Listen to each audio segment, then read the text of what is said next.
बिहार में भोजपुरिये के दबावल जाता है।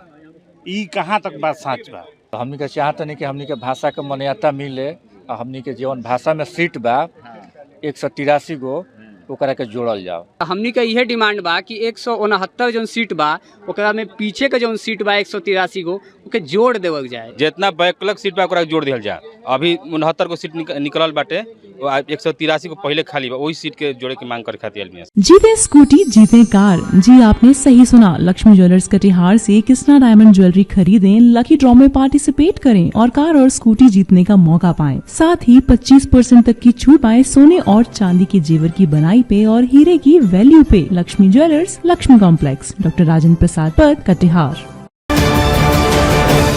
टीआरई 4 के कैंडिडेट आज शिक्षा मंत्री मिथिलेश तिवारी के आवास पर पहुंचे हैं। क्या कारण है इन लोग जो पहुंचे हुए हैं, किस कारण पहुंचे हुए हैं, क्या मांगे हैं, आइए उन्हीं से बात करते हैं। देखिए भैया, हमनी के कहे के मतलब है कि हमनी के क्षेत्रीय भाषा भोजपुरी बा, तो हमनी के चाहत नहीं कि हमनी के भाषा के मान्यता मिले और हमनी के जीवन भाषा में सीट बा 183 गो ओकरा के जोड़ल जाओ। बाकी कुछ हमनी के मांग नहीं है। शिष्टाचार हमनी के मुलाकात भी कोई नहीं जा, और मंत्री जी भी आश्वासन देनी है कि ना एकरा पे हम देख ले हम, तो ये हमनी के मांग बा। टीआरई 4 का जो इस बार नोटिफिकेशन है उसमें नहीं है भोजपुरी का, ना आया है लेकिन कम आइल बा जी, मात्र 69 सीट आयु बा, ठीक ना, जबकि पाछे कहीं 183 को सीट बचल बा। तो हमनी के यह डिमांड बा कि 169 जो सीट बा ओकरा में पीछे के जो सीट बा 183 गो ओके जोड़ देवल जाए। बस नया हमनी के कोनो डिमांड नहीं है मंत्री जी से। मंत्री जी क्या बोले आप? मंत्री जी ई कहवे बाटा कि हमारा से बेसी भोजपुरी खातिर केहू नहीं करी, हम यही क्षेत्र के हैं, हम आप लोग का बात एकदम पूरा करो। सर हम कैमूर जिला से 100% लोग भोजपुरी बोलेला, ठीक बा, 50% लड़का पढ़े वाला बना। जितना बैकलॉग सीट बा ओकरा जोड़ दिया जाए। अभी 69 को सीट निकलल बाटे, 183 को पहले खाली बा, वही सीट के जोड़े की मांग करे खातिर आदमी। सर मंत्री जी हाँ आश्वासन दिले बानी मंत्री जी। क्या कहे? वो बोले हैं कि भोजपुरी भाषा क्षेत्र से हम आते हैं, उस पर ध्यान दिया, तुरंत करेंगे, ध्यान दिया जाएगा। देवे के चाहिए ये से कि देखिए हर स्टेट के अपन अपन भाषा बा, जैसे तमिल बा, महाराष्ट्र बा, हर स्टेट के बा। तो हमनी के मान है बिहारे अब भोजपुरी से ही पहचान बा, तो ना मिली तो ठीक नहीं नु।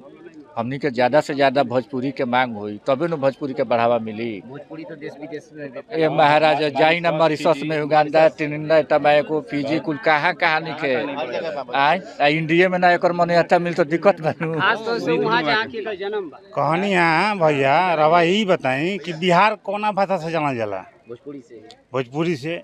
जब भोजपुरिये के दबावल जाता है बिहार में, भोजपुरिये के दबावल जाता है। ई कहाँ तक बात सच बा? ई कहाँ तक बात सही बा? भोजपुरी के तो यहाँ भोजपुरी पढ़े वाला लड़का के संख्या जब बहुत ज़्यादा बा, लेकिन भोजपुरी पढ़े वाला लड़का दर दर भटकत है। बिहार में भोजपुरी के सीट ज़्यादा आवे के चाहिए कि बांग्ला के सीट ज़्यादा आवे के चाहिए? रवाई हमारा के बताएं। भोजपुरी के, लेकिन जब बांग्ला के सीट ज़्यादा बा तो मंत्री जी तो भोजपुरी बांग्ला में 90 को सीट बा, भोजपुरी में 69 को सीट बा, जबकि बैकलॉग सीट 183 को खाली रहे भोजपुरी में। सब देवे के चाहिए नु।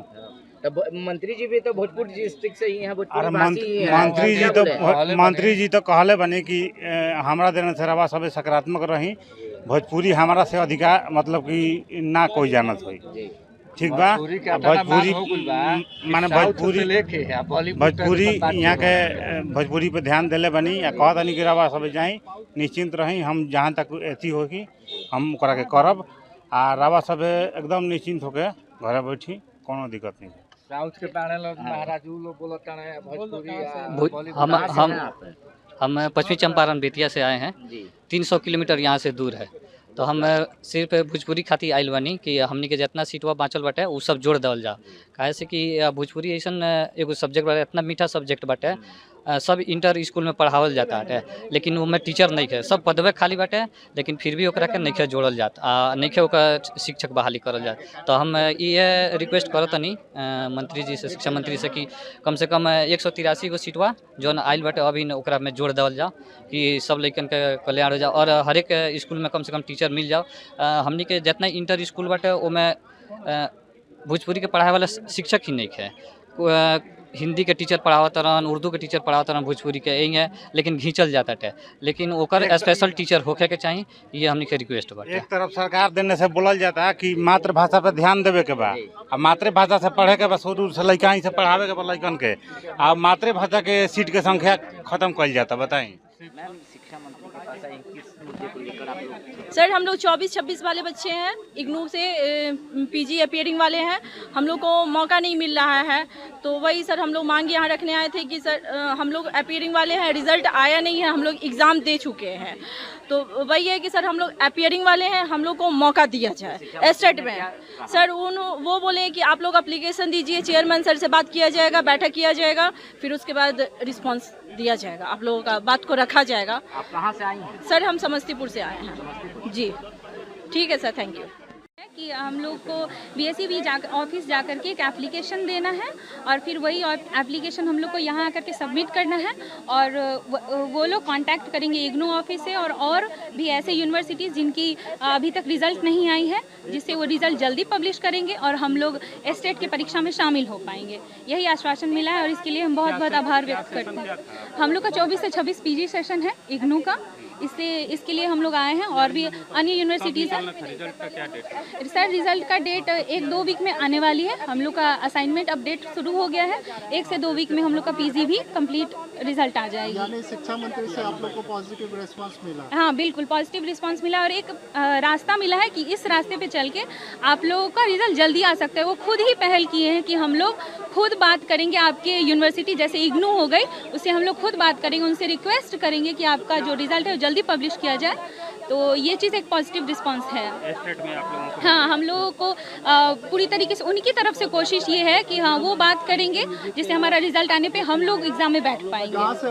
हम मुजफ्फरपुर से आई हैं। तो आपने सुना इन लोगों की, जो टीआरई 4 के कैंडिडेट जो शिक्षा मंत्री से मिलने आए थे, इन्होंने कहा है कि प्रादेशिक भाषा जो भोजपुरी है उसकी सीट को जोड़ने के लिए जो बैकलॉग में लगी हुई है 173 सीट, मंत्री जी ने भी इन लोग को आश्वासन दिया है कि भोजपुरी भाषा को जोड़ेंगे और इन लोग आश्वस्त रहें। अब देखने वाली बात होगी कि सरकार मंत्री जी ने तो आश्वासन दे दिया, लेकिन विभाग क्या करता है आगे। BMW के लिए पटना से अक्षय किशोर। तमसोमा ज्योतिर्गमय गुरुकुल शिक्षा मंदिर संस्थान के साथ बनाए अपना भविष्य। रेगुलर और प्रोफेशनल कोर्सेज, सेकेंडरी और senior secondary courses, law, teachers training courses, pharmacy and nursing के साथ पैरामेडिकल में डायरेक्ट एडमिशन पाए। वेबसाइट विजिट करें या दिए गए नंबर पर कॉल करें। हमारा पता है गुरुकुल शिक्षा मंदिर संस्थान, कल्याण चौक, DS कॉलेज रोड, कटिहार। हमारा वीडियो अगर आपको अच्छा लगा हो तो आप हमारे वीडियो को लाइक करें, शेयर करें और हमारे चैनल को सब्सक्राइब जरूर करें।